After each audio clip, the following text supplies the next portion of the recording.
Enlightenment awaits, and it's just a flash away. What's the enlightening question of the day?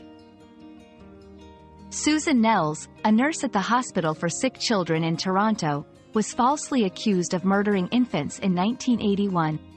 The case, rooted in a mysterious increase in cardiac arrest deaths among newborns, led to her arrest. However, she was later exonerated after evidence suggested the deaths could have been due to a naturally occurring substance in the hospital's environment or a contamination. Susan Nelles' ordeal highlighted the importance of thorough investigation and the dangers of premature judgment in sensitive cases. Her exoneration restored her professional reputation and underscored the need for justice and caution in criminal proceedings. Our quest for knowledge never ends. Thanks for being part of today's discovery. Subscribe, like, and share to join us on the next one.